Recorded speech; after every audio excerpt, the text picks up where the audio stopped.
Bismillahirrahmanirrahim. Alhamdulillahirabbil alamin. Wal 'aqibatu lil muttaqin wa la 'udwana illa 'alal zalimin. Asyhadu an la ilaha illallah wahdahu la syarika lah wa asyhadu anna Muhammadan 'abduhu wa rasuluh. Allahumma shalli wa sallim wa barik ala hadzal nabiyil karim والرسول العظيم نبينا محمد وعلى آله وأصحابه ومن تبعهم بإحسان إلى يوم الدين. قال الله تعالى: أعوذ بالله من الشيطان الرجيم. يا أيها الذين آمنوا اتقوا الله حق تقاته ولا تموتن إلا وأنتم مسلمون.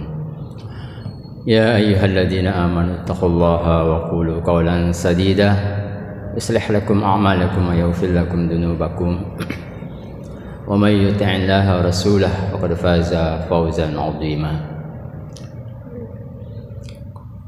قال النبي صلى الله عليه وسلم: اتق الله حيثما كنت إلى آخر الحديث. صدق الله العلي العظيم وصدق رسوله النبي الكريم ونحن على ذلك من الشاهدين والشاكرين والحمد لله رب العالمين. Ma'asyiral muslimin, jamaah salat subuh Masjid Syuhada rahimakumullah. Kembali pada kesempatan yang mulia ini, yang Allah berkahi, di bulan yang Allah berkahi. Mari sama-sama kita memanjatkan puja dan puji serta syukur padanya atas segala limpahan rahmat, hidayah dan taufiknya yang masih Allah anugerahkan kepada kita. Salawat dan salam kita aturkan kepada junjungan kita Nabi Allah Muhammad sallallahu alaihi wasallam, keluarga dan para sahabatnya, dan kita semua senantiasa istiqomah dalam menjalankan syariat dan menjalankan sunnahnya hingga yaumil qiyamah. Bapak Ibu sekalian dirahmati Allah, tak terasa dengan perjalanan waktu kita sudah di penghujung ya 10 kedua Ramadan, yang berarti kita akan memasuki 10 terakhir, masa-masa yang kita tunggu-tunggu ya, di mana Allah dan Rasulnya menekankan kepada kita untuk betul-betul memaksimalkan ibadah Ramadan. Oleh karenanya mari kita merenung ya, muhasabah sejenak bagaimana perjalanan ibadah kita selama 20 hari yang lewat. Kemudian kita juga mencoba mengevaluasi ya ibadah-ibadah yang sudah kita lewati setahun yang lalu, terutama dalam 2 hal ya, yakni yang i'tikaf akan kita coba jalankan, lakukan di bulan Ramadan di 10 terakhir ini. Kedua, terkait dengan mengevaluasi tentang ibadah zakat ya. Yang rahimakumullah, i'tikaf menurut beberapa ulama itu menghukumkan ada paling tidak ada 3 ya, mungkin ada yang lain ya levelnya. Yang pertama terkait dengan hukum, i'tikaf itu hukumnya sunnah ya, secara umum sunnah yang kita pahami, kalau kita lakukan akan mendapatkan pahala Allah Subhanahu wa taala. Namun tidak dilakukan juga tidak apa-apa. Ya, itu i'tikaf secara umum. Sunnah atau istilahnya sunnah biasa. Namun dia naik level kapan? Dia menjadi sunnah muakkadah. Karena sunnah itu dibagi 2, ada muakkadah, ada ghairah muakkadah. Kapan dilaksanakan? Kapan bisa naik level jadi sunnah muakkadah? Tatkala i'tikaf ini dilakukan di bulan Ramadan. Ya, kalau berbicara pahalanya itu lebih tinggi dibanding sekedar i'tikaf biasa. Ya, mungkin kita punya kebiasaan di bulan Ramadan kita i'tikaf ya, untuk mengisi waktu-waktu kita. Tidak ada kesibukan dunia yang begitu ya, tapi kita manfaatkan untuk i'tikaf di bulan Ramadan. 11 bulan kita memanfaatkan. Itu levelnya sunnah sebagaimana yang dilakukan oleh Rasulullah SAW. Namun akan naik tingkatannya menjadi sunnah muakkadah. Kapan? Tatkala dilakukan di bulan Ramadan, terutama di 10 terakhir yang insya Allah besok kita akan masuki. Mudah-mudahan kita tidak melewatkan begitu saja, terutama kepada teman-teman anak-anak muda ini. Kita sama-sama iktikaf di masjid ini, mungkin di tempat lain juga. Ada kebiasaan mungkin yang harus kita coba tinggalkan supaya tidak sia-sia kesannya. Apa itu? Kita tidak memanfaatkan iktikaf itu dengan ibadah mahdhah. Contohnya membaca Al-Quran, ya, diskusi agama, sholat sunnah mutlak dan lain sebagainya. Tapi apa yang kita lakukan?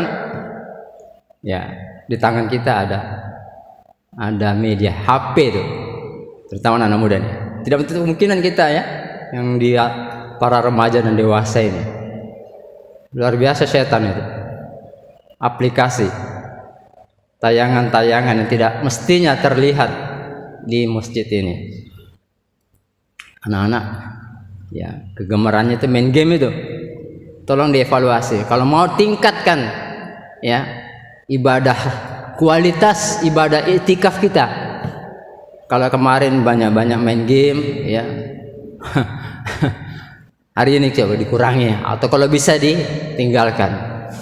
Jadi luar biasa juga godaan ini ya. Ada mushaf banyak ditinggalkan. Padahal kalau kita bicara keutamaan kitab itu, pahalanya beda membaca Al-Quran atau membaca kitab-kitab ya tentang keilmuan tentang Islam melalui dari HP dibanding dari bukunya.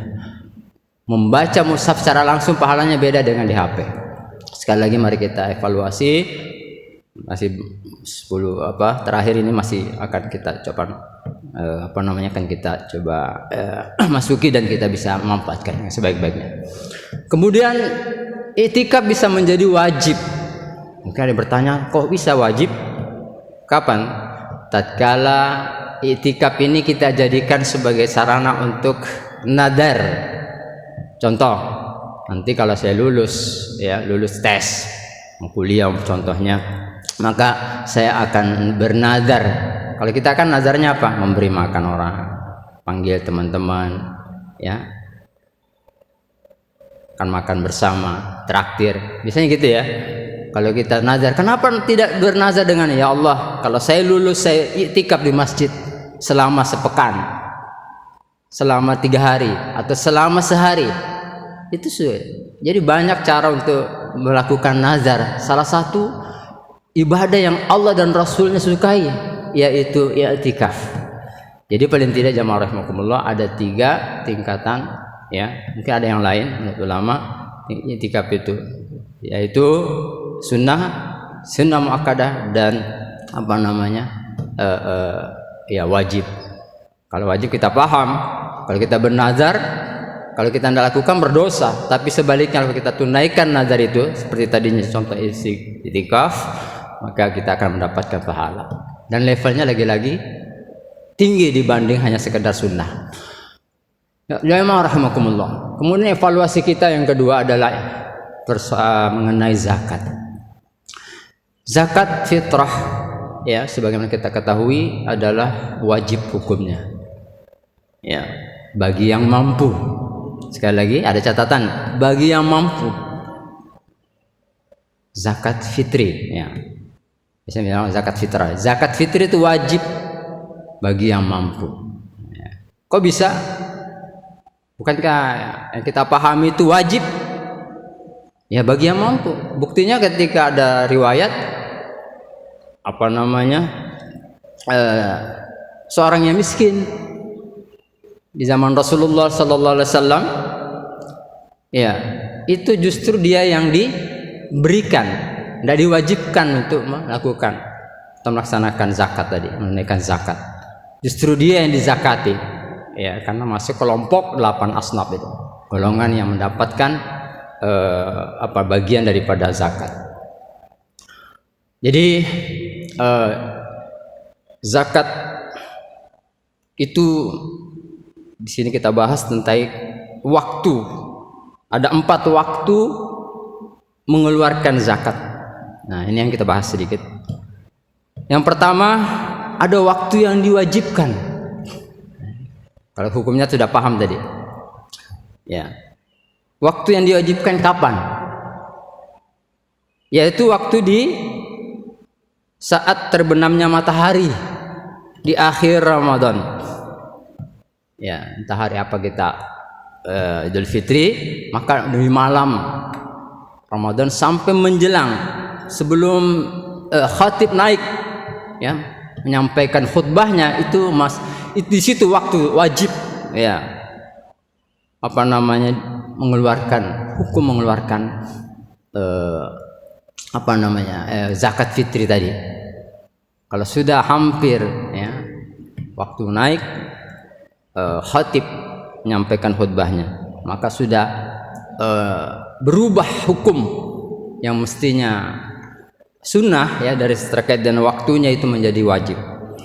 Nah, kemudian ini sebagaimana yang disebutkan bahwasanya waktu mulai diwajibkannya adalah terbenamnya matahari di akhir Ramadan sampai sebelum sholat Id Idul Fitri. Sebagaimana hadis Ibnu Umar radhiyallahu an, beliau berkata, "Anna Rasulullah sallallahu alaihi wasallam farada zakatal fitri min Ramadan." Bahwa Rasulullah sallallahu alaihi wasallam mewajibkan zakat fitri karena telah berakhir, ya, bulan Ramadan. Hadis riwayat Bukhari Muslim. Jamaah rahimakumullah. Kemudian ada waktu yang disunnahkan. Waktu yang disunnahkan adalah sebelum keluar menuju sholat Idul Fitri, sebagaimana hadis Ibnu Umar radhiyallahu anhu. Kata wa amara biha an tuadda qabla khurujin nasi ila shalah. Dan Rasulullah sallallahu alaihi wasallam memerintahkan untuk menunaikan zakat fitri sebelum keluarnya manusia menuju sholat Idul Fitri. Jadi rentangnya berbeda. Ya, katakanlah sebulan di awal atau beberapa hari masuk puasa, masuk puasa, nah menjelang Idul Fitri itu sudah sunnah. Sifatnya sudah masih sunnah. Tapi nanti kalau sudah lewat menjelang naik, itu sudah wajib. Nah, sebagaimana tadi yang disebutkan dalam riwayat. Kemudian yang ketiga, jami'ah rahimakumullah, ada waktu yang dibolehkan. Kalau tadi ada yang diwajibkan, kemudian waktu yang disunnahkan, ini ada waktu yang dibolehkan untuk kita menunaikan. Kapan itu? Yaitu 1 atau 2 hari sebelum berakhir Ramadan. Nah, ini ada sedikit perbedaan antara poin kedua dan ketiga. Mari kita sama-sama dalami nanti ke depan. Sebelum berakhir, berdasarkan hadis Ibnu Umar radhiyallahu an yang berbunyi, wa kanu yu'tuna qabla al-fitri biyaumin aw yaumain. Artinya, dahulu mereka menunaikan zakat fitri 1 atau 2 hari sebelum berbuka, maksudnya sebelum Idul Fitri, berakhir Ramadan. Hadis riwayat Imam Bukhari. Dan yang keempat adalah hati-hati kita jangan sampai terjebak lagi kelalaian kita, waktu yang terlarang. Tapi di sini bukan berarti sia-sia. Mari kita lihat maksudnya. Tadi ada waktu yang disunnahkan, diwajibkan, kemudian disunnahkan, kemudian waktu yang dibolehkan. Yang terakhir ini adalah terkait dengan zakat fitri khususnya, itu adalah waktu yang terlarang, menundanya sampai setelah sholat Id. Karena kesibukan kita, urus ini urus itu, lalai loh. Saya belum zakat tadi malam ini, lewat. Padahal khatib sudah naik mimbar. Baru kita ingat setelah sudah selesai khatib menyampaikan khutbahnya. Ini satu kelalaian yang harus kita hindarkan. Mudah-mudahan kita tidak mengalami. Ya, jadi waktu di luar daripada yang Allah dan Rasulnya syariatkan. Waktu yang terlarang adalah menundanya sampai setelah sholat Idul Fitri tanpa alasan darurat. Sehukumnya haram dan tidak sah. Sebagaimana dalam hadis Ibnu Abbas radhiyallahu anhu, beliau berkata, "Man addaha qabla shalah fahiya zakah maqbulah. Wa man addaha ba'da shalah fahiya shadaqah minas shadaqat." Nah, ini penjelasannya tadi. Barang siapa mengeluarkannya maksudnya zakat sebelum salat Idul Fitri, maka itu adalah zakat yang diterima. Ya, tadi ada hukumnya waktu yang disunahkan, waktu yang diwajibkan, dan waktu yang dibolehkan. Maka kata Nabi, siapa yang mengeluarkan di luar daripada itu sesudahnya sudah Idul Fitri, maka itu sia dalam artian tidak lagi bersifat hukum yang semestinya. Saya ulangi, barang siapa yang mengeluarkannya sebelum sholat Idul Fitri, maka itu adalah zakat yang diterima. Artinya dia tidak berhukum seperti yang semestinya. Dan barang siapa mengeluarkannya setelah sholat Id, maka adalah sedekah biasa. Jadi statusnya turun menjadi sedekah biasa. Ya. Kapan? Tatkala kita menunaikannya di luar waktu yang sudah Allah dan Rasulnya tentukan.